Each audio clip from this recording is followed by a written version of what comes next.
आपको याद होगा कि टाइटैनिक का हादसा एक तारीखी सानहा था और इसके बाद जब मुहक्किकीन ने इसका बलिया समंदर की तह में तलाश किया तो एक अजीब व गरीब चीज़ नोट की। जहाज़ के सामने का हिस्सा तो अच्छी हालत में था, लेकिन पिछला हिस्सा इतनी बुरी हालत में था कि वो 2000 फुट दूर जाकर गिरा था। तो सवाल ये पैदा होता है कि ऐसा क्यों हुआ। दोनों हिस्से एक ही जहाज़ के थे और एक ही वक्त में डूबे थे। रिसर्चर्स का ख्याल है कि हादसे की रात टाइटैनिक को आइस ब्रिज से टकराने के अलावा कुछ और भी हुआ था जिसने पिछले हिस्से को ज़्यादा नुकसान पहुंचाया। लेकिन वो क्या था? यही सवाल है जिसका जवाब हम जानेंगे आज के इस वीडियो में।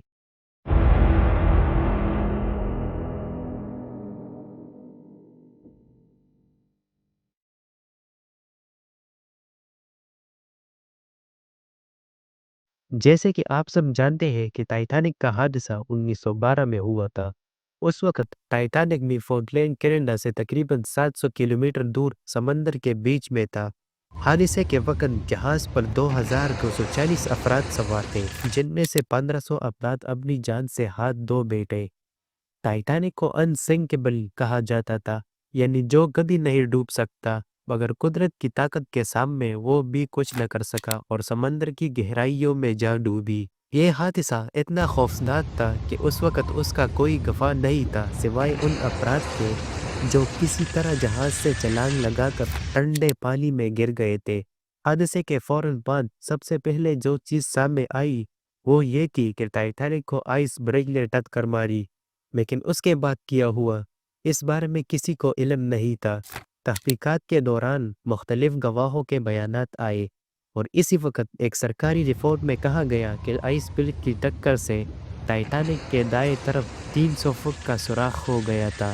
लेकिन यह सिर्फ इब्तदाई रिसर्चेस का हिस्सा था। कुछ गवाहों ने यह भी बताया कि टाइटैनिक के डूबने में 2 घंटे और 50 मिनट लगे थे। अगर आइस ब्रिज ने इतने बड़े सुराख किए थे तो फिर जहाज इतनी देर तक कैसे बचा रहा।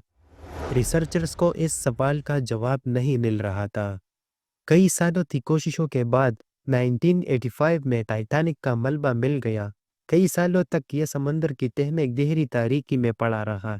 आखिरकार जब टाइटैनिक के मलबे की तफसीलात सामने आए तो रिसर्चर्स ने इसमें कई नई राज तलाश किए। जैसे कि हमने पहले बताया, कहा गया था कि आइसबर्ग ने टाइटैनिक को 300 फुट का सुराख कर दिया था, लेकिन जब टाइटैनिक का मलबा 4000 मीटर गहराई में देखा गया तो ऐसा कुछ नहीं निकला। हकीकत में वहाँ एक 30 फुट लंबी दरार थी जिसके जरिए पानी जहाज में तेजी से दाखिल हो रहा था। कैलकुलेशन से ये साबित होता है कि इस रफ्तार से पानी दाखिल होने के नतीजे में टाइटैनिक तकरीबन 2 घंटे और 50 मिनट में मुकम्मल तौर पर डूब गया, जो कि गवाहों के बयानात से मिलता जुलता है। लेकिन फिर एक और सवाल सामने आया, टाइटैनिक के सामने वाले हिस्से जिसे बाव कहा जाता है और पिछले वाले हिस्से जिसे स्टर्न कहा जाता है, उनकी हालत में इतना फर्क क्यों था। क्योंकि टाइटैनिक का सामने का हिस्सा निस्बतन महफूज था, जबकि पिछला हिस्सा बहुत ज़्यादा ख़राब हालत में था। ये पहला रास्ता जिसे हल करने के लिए रिसर्चर्स ने जदीद टेक्नोलॉजी का इस्तेमाल किया। हाईटेक सोलार स्केलिंग और रिमोट ऑपरेटेड व्हीकल्स आरओवीज की मदद से टाइटैनिक के मलबे की सैकड़ों तस्वीर ली गई। इन तस्वीर को 3D मॉडल्स में तब्दील किया गया ताकि ये तफसील से जांचा जा सके कि आखिरकार टाइटैनिक का पिछला हिस्सा इतनी बुरी हालत में क्यों था। ये मॉडल्स बताते हैं कि टाइटैनिक का पिछला हिस्सा समंदर की तह में नीचे इतनी तेज रफ्तारी से जा रहा था कि पानी की कुव्वतों ने इसके मुख्तलिफ हिस्सों को अलग कर दिया।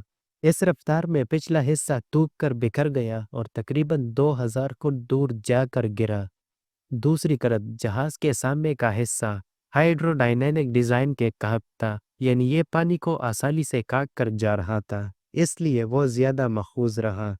यह समझा जाता था कि टाइटैनिक हादसे के वक्त ही 2 हिस्सों में टूट गया था, लेकिन इसकी हकीकत कुछ और थी। जदीद 3D मॉडल्स और रिसर्चेस के बाद ये बात सामने आई कि जब टाइटैनिक का सामने का हिस्सा पानी में डूबा तो ये नीचे की तरफ जा रहा था, जिसकी वजह से जहाज के पिछले हिस्से का पूरा वजन उसके मरकज पर आ गया।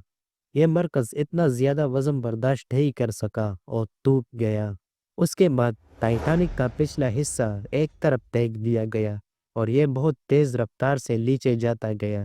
اس دوران پچھلا حصہ ٹوٹ کر بکھر گیا اور اس کا ملبہ سمندر کی تہہ میں 2000 فٹ دور جا کر بکھر گیا ہے۔ ٹائٹینک کے پچھلے حصے کا ملبہ سمندر کی تہہ میں تقریباً 3.2 اسکوائر کلومیٹر کے علاقے پر پھیل گیا۔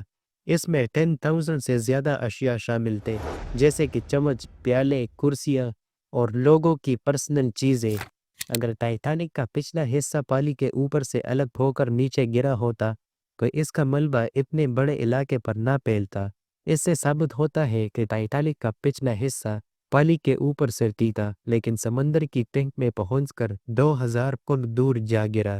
آج ٹائٹینک کا جسم مکمل طور پر رسک ہو چکا ہے اور ایکسپرٹس کا خیال ہے کہ سمندر کی گہرائیوں میں آکسیجن کم ہوتی ہے، جس کی وجہ سے رسکنگ کا عمل بہت آہستہ ہے۔ لیکن جب کچھ نمونوں کی جانچ کی گئی تو یہ بات سامنے آئی کہ رسٹ بیکٹیریا کے ذریعے پیدا ہو رہا ہے جو آکسیجن پیدا کرتے ہیں۔ سائنٹسٹ کا کہنا ہے کہ اگلے چند سالوں میں ٹائٹینک کا ملبہ اور بھی زیادہ ٹوٹ جائے گا، اس کی ڈیک آپس میں سمٹ جائیں گے اور پھر ٹائٹینک اپنی اصلی شکل ہمیشہ کے لیے کھو دے گا۔ امید ہے معاذ علی پہ یہ ویڈیو بھی آپ لوگ بھرپور لائک اور شیئر کریں گے۔ ویڈیو دیکھنے کا بے حد شکریہ۔ ملتے ہیں اگلی شاندار ویڈیو میں۔